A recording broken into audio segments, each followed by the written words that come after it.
quick update. Ayan, walang tigil yung ulan. Grabe. Basta naman kayo guys. Ayan. Buti na lang dito covered sila.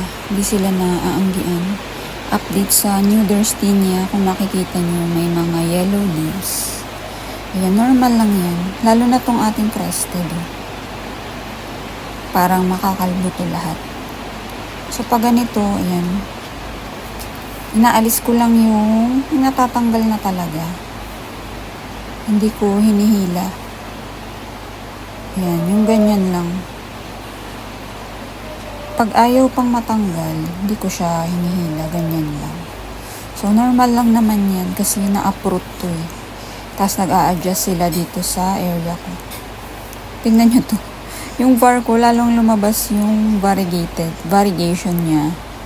Nitong maulan, nung walang araw, tsaka lumabas yung variegation. Yan yung dati niya. Yellow-green lang. Pero ngayon lumabas yung variegation niya. Niro-rotate ko sila dito. Kasi hinahabol nila yung araw. Yan, ganyan ginagawa ko dito sa mga halaman ko.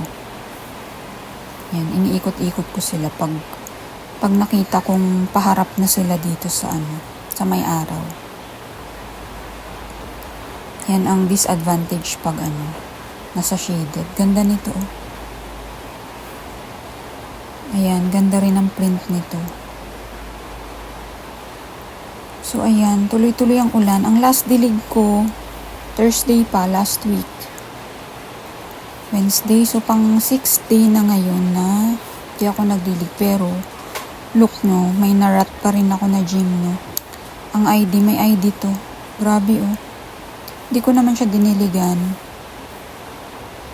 So, kahit di yan nagdidilig, dahil nga moist at saka malamig yung panahon, nararat sila. Ito rin, yung Stefania ko guys. Ayan, malambot to nung isang araw, pero ngayon hindi na. Kaya hindi ko alam kung narat na yung loob. Pero malambot yung nakaraan. Pero may bago naman akong Stefania. Nung kasabay ng kasabay ng Tularensis ko. Ayan. Dalawa lang yung binili ko nito. Nung binili ko is wala pa siyang dahon. Pero 3 yung pinadala niya from Plant Depot PH. Itong isa is ayan, nagdahon na ng mahaba. So free niya yung isa. Kaya meron akong 3 Stefania. Parang nagtampo siguro yun. Isa kong Stefania.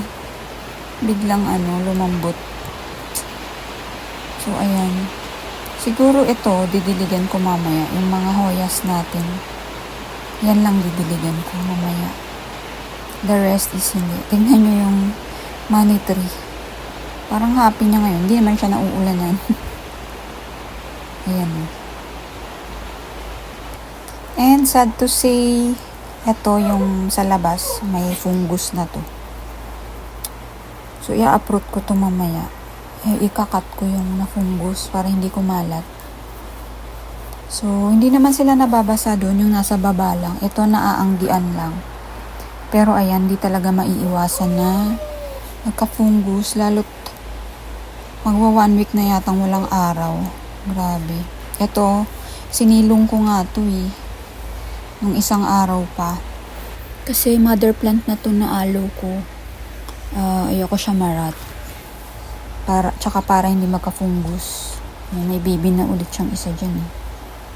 Ayan, sinilong ko muna. And isip-isip ko nung mga nakaraan. Parang plan ko ulit na mag-downsize ng plants. Kasi parang gusto ko ito iurong dito sa may bakod, ang rock na to. So, first layer na lang yung may laman. Para makakuha sila ng enough sun. Kasi syempre guys, pag makikita nyo naman pag kulang sa sun exposure yung halaman natin, hindi sila maganda. So, aanhin ko yung marami akong plants kung pangit naman yung tubo nila. Ito, Naka-scales to. Pinugot ko nung isang araw. Ayan, okay na siya. Tatanim ko na lang siguro bukas. Ayan. Para mabantayan ko rin yung mga skills sa gym, no?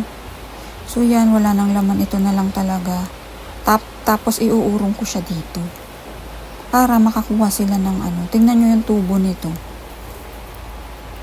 Tingnan nyo, oh. Ang payat ng tubo niya sa taas. Dapat mataba yan. Magkasize sila dapat mula bottom. Ganyan. Pero, kitang-kita mo yung pangit ng tubo. Ayan, oh. Oh, ang pangit, ang liit. So, ibig sabihin, kulang sa araw. Kaya, magda-downsize talaga ako ng halaman para mabigay ko talaga yung enough care sa kanila. Pipiliin ko na lang talaga yung gustong-gusto kong halaman. Pero lahat gusto ko. Pero bahala na. I-update ko kayo guys sa plano ko.